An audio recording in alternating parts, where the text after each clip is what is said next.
ಮತ ಎಣಿಕೆ ದಿವಸ ಅಂದ್ರೆ ಮೇ 23ನೇ ತಾರೀಕು. ಸೊ ಅವಾಗ ಟೋಟಲ್ ರಿಸಲ್ಟ್ ಬಟನ್ ಪ್ರೆಸ್ ಮಾಡ್ತಾರೆ. ಹಂಗೆ ಕಂಟ್ರೋಲ್ ಯೂನಿಟ್ ನಲ್ಲಿ ಕಂಪ್ಯೂಟಿಂಗ್ ರಿಸಲ್ಟ್ ಅಂತ ಬರುತ್ತೆ. ಸೊ ಇದ್ರ ಸೀರಿಯಲ್ ನಂಬರ್ ಬರುತ್ತೆ, ನಂಬರ್ ಆಫ್ ಕ್ಯಾಂಡಿಡೇಟ್ಸ್ ಬರುತ್ತೆ, ಪ್ರೆಸೆಂಟ್ ಡೇ ಟು ಟೈಮ್ ಎಲ್ಲ ಬರ್ತಾ ಇರುತ್ತೆ. ನಂತರ ಟೋಟಲ್ ಪೋಲ್ಡ್ ವೋಟ್ಸ್ ಬರುತ್ತೆ. ಟೋಟಲ್ ಪೋಲ್ಡ್ ವೋಟ್ಸ್ ಆಗಿದ ತಕ್ಷಣ PST ಅಂತ ಬರುತ್ತೆ, ಪೋಲ್ ಸ್ಟಾರ್ಟ್ ಟೈಮ್. ಮೊದಲ ಮತದಾರ ಬಂದು ಮತಗಟ್ಟೆಯಲ್ಲಿ ಮತವನ್ನ ಚಲಾಯಿಸ್ತಾನೆ, ಆ ಸಮಯ ರೆಕಾರ್ಡ್ ಆಗುತ್ತೆ. ದೆನ್ PET ಬರುತ್ತೆ, poll end time, last voter cast ಮಾಡ್ತಾನೆ, ಆ ರೆಕಾರ್ಡ್ ಆಗಿರುತ್ತೆ ಅಲ್ಲಿ PET ಅಲ್ಲಿ, ಪೋಲ್ ಎಂಡ್ ಟೈಮ್ ಅಂತ. ದೆನ್ ಟೋಟಲ್ ಪೋಲ್ಡ್ ವೋಟ್ಸ್ ಬರುತ್ತೆ. ಅದಾದ ನಂತರ ಕ್ಯಾಂಡಿಡೇಟ್ 1 ಗೆಷ್ಟು, 2 ಗೆಷ್ಟು, 3 ಗೆಷ್ಟು, 4 ಗೆಷ್ಟು ಅಪ್ ಟು ಲಾಸ್ಟ್ ಕ್ಯಾಂಡಿಡೇಟ್. ಅಂದ್ರೆ ಲಾಸ್ಟ್ ಕ್ಯಾಂಡಿಡೇಟ್ ಬಂದು ನಾವು ನೋಟಾ ಇಟ್ಟಿದ್ವಿ madam, none of the above ಅಂತ. ಯಾರು ಇಷ್ಟ ಆಗಿಲ್ಲ ಅಂದ್ರೆ ನೋಟಾ ಅದು ಅವರ ಸ್ವೇಚ್ಛೆಗೆ ಬಿಟ್ಟಿದ್ದು. So NOTA is also one of the contesting candidate ತರಾನೇ ಇಲ್ಲಿ ಇದೆಯಲ್ಲ ಸರ್. ಹೌದು ಮೇಡಮ್, ಲಾಸ್ಟ್ ಬಂದು ಇವಾಗ ಇದು 16 ಅಷ್ಟೇ ಇರೋದು. ಇವಾಗ ನಾವು ಬೇರೆ ಇದನ್ನೆಲ್ಲ ನೋಡಿದ್ವಿ 20, 21, 22 ಅದನ್ನ ಹೇಳ್ತೀನಿ. ಆಗ ಕ್ಯಾಂಡಿಡೇಟ್ 1 ಎಲ್ಲ ಬಂದು ಕೊನೆಯ ಅಭ್ಯರ್ಥಿ ನೋಟಾಗ್ ಆಗ್ಬಿಟ್ಟು ಎಂಡ್ ಅಂತ ಬರುತ್ತೆ. ನಾವು ಅದನ್ನ ರೆಕಾರ್ಡ್ ಮಾಡ್ಕೊಂತೀವಿ, 1 ಗೆ ಎಷ್ಟು ವೋಟ್ಸ್ ಪೋಲ್ ಆಗಿದೆ, 2 ಅವ್ನು ಎಷ್ಟು ಪಡೆದಿದ್ದಾನೆ ಅಂತ ಹೇಳ್ಬಿಟ್ಟು. ನಂತರ VVPAT ನಲ್ಲಿ ಇರ್ತಕ್ಕಂಥ ಸ್ಲಿಪ್ಸ್ ತೆಗಿತೀವಿ. ನಮ್ಮ ಏನು ಮಾನ್ಯ ಇದು ಸರ್ವೋಚ್ಚ ನ್ಯಾಯಾಲಯ ಕೊಟ್ಟಿರೋ ಆದೇಶದ ಪ್ರಕಾರ ಈ ಸ್ಲಿಪ್ಸ್ ನ ತೆಗೆದು ಅವರ ಮುಂದೆನೆ ಯಾರು ಕೌಂಟಿಂಗ್ ಸೂಪರ್ವೈಸರ್, ಕೌಂಟಿಂಗ್ ಏಜೆಂಟ್ಗಳ ಸಮ್ಮುಖದಲ್ಲಿ ಟೋಟಲ್ ಮಾಡ್ತೀವಿ. ಅಭ್ಯರ್ಥಿ ವಾರ ಅದನ್ನ ವಿಂಗಡಿಸ್ತೀವಿ. ಅಭ್ಯರ್ಥಿಗೆ ಎಷ್ಟೆಷ್ಟು ಬಂದಿದೆ ಸ್ಲಿಪ್ಸ್ ನ ತೆಗೆದು ಅದಕ್ಕೂ ಇದಕ್ಕೂ ಮ್ಯಾಚ್ ಮಾಡ್ತೀವಿ. ಸೊ ಇದ್ರಲ್ಲಿ 50 ಇದ್ರು ಅಂತ ಅದ್ರಲ್ಲೂ 50 ಇರುತ್ತೆ. ಸೊ ಅವರಲ್ಲಿ 50 ಇದ್ರೆ ಇದ್ರಲ್ಲೂ 50 ಬರಕ್ ಸಾಧ್ಯವೇ ಇಲ್ಲ. ಈಗ ಒಬ್ಬ ಮತದಾರ ಬರ್ತಾನೆ, ತಾನು ಇಚ್ಛಿಸಿದ ಅಭ್ಯರ್ಥಿಗೆ ಮತವನ್ನ ಚಲಾಯಿಸ್ತಾನೆ.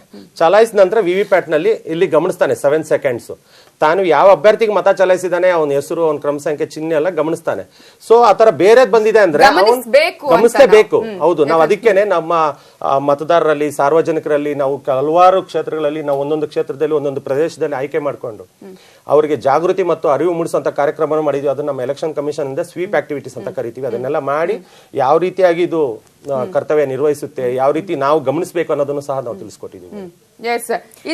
ಇವಾಗ ನಾನು 5 ಒತ್ತದೆ ಅಲ್ವಾ, ಸೊ ಇಲ್ಲಿ ಡಿಸ್ಪ್ಲೇ ನಲ್ಲಿ 4 ಇಲ್ಲ 3 ತೋರಿಸ್ಬಿಡತ್ತೆ. ಅವಾಗ ನಾನು ಅಲ್ಲಿ ಹೋಗಿ ಕಂಪ್ಲೇಂಟ್ ಮಾಡ್ಬೋದು. ಆ ರೀತಿ ಇದ್ದಾಗ ನಮ್ಮ ಚುನಾವಣೆ ಆಯೋಗ ಅದಕ್ಕೆ ಒಂದು ನಿಯಮನ ರೂಪಿಸಿದ್ದಾರೆ. ದ ಕಂಡಕ್ಟ್ ಆಫ್ ಎಲೆಕ್ಷನ್ 1961 ಅದರಲ್ಲಿ ಬರುವಂತ 49 MA ನಿಯಮದಲ್ಲಿ ಆ ತರ ದೂರು ಸಲ್ಲಿಸೋದಕ್ಕೆ ಅವಕಾಶ ಇದೆ. ಅದಾದ ನಂತರ ಯಾವ ರೀತಿಯಾಗಿ ಪ್ರೊಸೀಡಿಂಗ್ಸ್ ಮಾಡಬೇಕು, ಒಬ್ಬ ಪ್ರಿಸೈಡಿಂಗ್ ಆಫೀಸರ್ ಅದಕ್ಕೆ ಅಂತ ನಾವು ಒಂದು declaration forms for the complaining of the VVPAT under rule 49 MA ಇದರಲ್ಲಿ ನಿಮ್ಮ ಹತ್ರ ಒಂದು ಡಿಕ್ಲರೇಷನ್ ತಗೊಂತೀವಿ. ನಿಮಗೆ ಒಂದು ಟೆಸ್ಟ್ ವೋಟ್ ಕೊಡ್ತೀವಿ. ಯಾಕಂದ್ರೆ ನೀವು ಯಾರಿಗೆ ಹಾಕಿದ್ದೀರಾ ಅಂತ ನಮಗ್ ಗೊತ್ತಿಲ್ಲ. ನೀವು ಹಾಕಿದ್ದೀರಾ, ಬಟ್ ನೀವು ಕಂಪ್ಲೇಂಟ್ ಮಾಡ್ತಿದ್ದೀರಾ, ಗೊತ್ತಾಗೋದಿಲ್ಲ. ಯಾಕಂದ್ರೆ ಮತದಾನ ಬಂದು ನಮ್ಮ ಪ್ರಜಾಪ್ರಭುತ್ವದಲ್ಲಿ ಮತದಾನ ರಹಸ್ಯ ಮತದಾನ ಆಗಿರುತ್ತೆ. ಆ ಒಬ್ಬ ಮತದಾರನು ಮತಾಂಕಣದಲ್ಲಿ ಹೋಗಿ ಮತ ಚಲಾಯಿಸೋ ಬೇರೆ ಯಾರಿಗೂ ಅದು ಗೊತ್ತಾಗೋದಿಲ್ಲ. ಸೊ ಇವ್ರು ಕಂಪ್ಲೇಂಟ್ ಮಾಡಿದ್ರು. ಸೊ ಅದಕ್ಕೆ ನಾವು ಒಂದು ಡಿಕ್ಲರೇಷನ್ ಅಲ್ಲಿ ನಾವು ಅವರ ಸಹಿಯನ್ನ ಪಡ್ಕೊಂತೀವಿ. ಯಾರು ಕಂಪ್ಲೇಂಟ್ ಮಾಡ್ತಾರೆ ಅಲ್ಲೇ ಅದೇ ಸ್ಪಾಟ್ ಅಲ್ಲೇ ನಾವು ಒಂದು ಕಂಪ್ಲೇಂಟ್ ರಿಸೀವ್ ಮಾಡ್ಕೊಂತೀವಿ, ಒಂದು ಡಿಕ್ಲರೇಷನ್ ಸೈನ್ ಮಾಡ್ಕೊಂತೀವಿ. ಅದಕ್ಕೆ ಅಂತ ನಾವು ಒಂದು ಟೆಸ್ಟ್ ವೋಟ್ ಅನ್ನ ಕೊಡ್ತೀವಿ. ಆ ಟೆಸ್ಟ್ ವೋಟು ಆ ಮತಗಟ್ಟೆಯಲ್ಲಿ ಇರ್ತಕ್ಕಂಥ ಪೋಲಿಂಗ್ ಏಜೆಂಟ್ಸ್, ಪ್ರೆಸಿಡಿಂಗ್ ಆಫೀಸರ್, ನೀವು ಎಲ್ಲರ ಸಮ್ಮುಖದಲ್ಲಿ ನೀವು ಹಾಕ್ತೀರಾ. ನಾವು ಅಂದ್ರೆ ಅರ್ಥ ಏನು, ಡಿಕ್ಲರೇಷನ್ ಅಲ್ಲಿ ನಿಮ್ಗೆ ಒಂದು ಟೆಸ್ಟ್ ವೋಟ್ ಕೊಡ್ತೀನಿ, ನೀವು ಮತ ಚಲಾಯಿಸಿದ ಅಭ್ಯರ್ಥಿ ಬಿಟ್ಟು ಬೇರೊಂದು ಬಂದ್ರೆ ನಮ್ಮ ಚುನಾವಣಾ ಆಯೋಗದ ಪ್ರಕಾರ ಅದು ಚುನಾವಣೆ ಅಲ್ಲಿ ರದ್ದು ಮಾಡ್ತೀವಿ. ಅದೇ ಟೈಮಲ್ಲಿ ಇನ್ನೊಂದು ಟೆಸ್ಟಿಂಗ್ ವೋಟ್ ಸಿಗುತ್ತೆ, ಅವಕಾಶ ಇಲ್ಲ. ಅವ್ರಿಗೂ ಯಾರು ಟೆಸ್ಟ್ ವೋಟ್ಗೆ ಡಿಕ್ಲರೇಷನ್ ಸೈನ್ ಮಾಡಿದ್ವಿ ಅವ್ರಿಗೆ ಮಾತ್ರ ಟೆಸ್ಟ್ ವೋಟ್ ಕೊಡ್ತೀವಿ. ಟೆಸ್ಟ್ ವೋಟ್ ಕೊಟ್ಟಾಗ ಅಂದ್ರೆ ಇವಾಗ ನಮ್ಮ ಮುಂದೆನೆ ಆಗ್ತಾರೆ, ಯಾರು ಪೋಲಿಂಗ್ ಏಜೆಂಟ್ರು ಗಮನಿಸ್ತಾರೆ, ಪ್ರೆಸಿಡಿಂಗ್ ಆಫೀಸರು ಇರ್ತಾರೆ, ಇವ್ರು ಕಂಪ್ಲೇಂಟ್ ಮಾಡಿರೋರು ಮತ ಚಲಾಯಿಸ್ತಾರೆ ಅವ್ರ ಸಮ್ಮುಖದಲ್ಲಿ. ಅವ್ರು ಹಾಕಿದ ಅಭ್ಯರ್ಥಿ ಬಿಟ್ಟು ಬೇರೊಂದು ಬಂದ್ರೆ ನಮ್ಮ ಚುನಾವಣಾ ನಿಯಮಗಳ ಪ್ರಕಾರ ಅದನ್ನ ಅಲ್ಲಿಗೆ ಕ್ಲೋಸ್ ಮಾಡ್ತಾರೆ.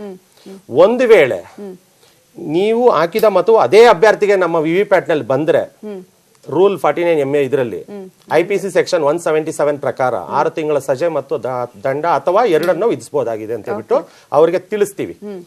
ನಂತರ ಒಂದ್ ವೇಳೆ ಟೆಸ್ಟ್ ವೋಟ್ ಹಾಕಿದ್ವಿ, ಏನಪ್ಪಾ ಮಾಡೋದು ಇಂಥ ಕ್ಯಾಂಡಿಡೇಟ್ಗೆ ಅದು ಗೊತ್ತಾಗುತ್ತೆ. ನಾವು 17C ಬ್ಯಾಲೆಟ್ ಪೇಪರ್ ಅಕೌಂಟ್ ಅಂದಿ ಪೇಪರ್ ಸೀಲ್ ಅಕೌಂಟ್ ಅಂತ ಲೆಕ್ಕ ಇದೆ. ಅಲ್ಲಿ ಟೆಸ್ಟ್ ವೋಟ್ ಅಂತ ಹೇಳ್ಬಿಟ್ಟು ಯಾವ ಕ್ಯಾಂಡಿಡೇಟ್ಗೆ ಟೆಸ್ಟ್ ವೋಟ್ ಮಾಡಿದ್ರು ಅಂತ ನಾವು ಅಲ್ಲಿ ನಮೂದಿಸ್ಕೊಂತೀವಿ. ಯಾಕೆ ಅಂದ್ರೆ ಮತ ಎಣಿಕೆ ದಿವಸ ಆ ಅಭ್ಯರ್ಥಿಗೆ ಪಡೆದಿರ್ತಕ್ಕಂಥ ಒಟ್ಟು ಮತಗಳಲ್ಲಿ ಈ ಟೆಸ್ಟ್ ವೋಟ್ ನ ಡಿಡಕ್ಟ್ ಮಾಡ್ತೀವಿ, ಮೈನಸ್ ಮಾಡ್ತೀವಿ. ಯಾಕಂದ್ರೆ ಇದು ಅದು ಅವಕಾಶ ಇದೆ ಅಂದ್ರೆ ಬ್ಯಾಲೆಟ್ ಅಲ್ಲಿ ಅದ ಚಾನ್ಸ್ ಬರುತ್ತೆ ಸರ್, ಒಂದ್ಸಲ ಮಾಡಿದ್ಮೇಲೆ ಮತ್ತೆ ಅಲ್ಲ ಬ್ಯಾಲೆಟ್ ಅಲ್ಲ, ನಾನು ಕೊಡ್ತೀನಿ, ಬ್ಯಾಲೆಟ್ ಕೊಡ್ತೀನಿ. ಇದು ನಮಗೆ ಗೊತ್ತಾಗುತ್ತೆ, ಯಾಕಂದ್ರೆ ಇದು ಕಂಪ್ಲೇಂಟ್ ಆಗಿರೋದ್ರಿಂದ, ಟೆಸ್ಟ್ ವೋಟ್ ಇದೆಲ್ಲರಿಗೂ ಗೊತ್ತಾಗಿರೋದ್ರಿಂದ. ಸೊ ಆ ವೋಟ್ ಆಕ್ಚುಲಿ ಅದು ವೋಟರ್ ಕೊಟ್ಟಿರೋದಲ್ಲ, ಟೆಸ್ಟ್ ಮಾಡೋದಿಕ್ ಕೊಟ್ಟಿರೋದು. ಸೊ ಅದನ್ನ ನಾವು ಅಲ್ಲಿ ಪಡೆದಿರ್ತಕ್ಕಂಥ ಅಭ್ಯರ್ಥಿ ಪಡೆದಿರ್ತಕ್ಕಂಥ ಮತಗಳಲ್ಲಿ ಈ ಮತವನ್ನ ಟೆಸ್ಟ್ ವೋಟ್ ನ ಮೈನಸ್ ಮಾಡ್ತೀವಿ. ಒಂದ್ ವೇಳೆ ಅವರು ಸಾಬೀತ್ ಪಡಿಸ್ಲಿಲ್ಲ, IPC ಸೆಕ್ಷನ್ 177 ಪ್ರಕಾರ ಅವ್ರಿಗೆ 6 ತಿಂಗಳ ಸೆಜೆ ಇದೆ ಮತ್ತು ದಂಡ ಅಥವಾ ಎರಡನ್ನ ವಿಧಿಸ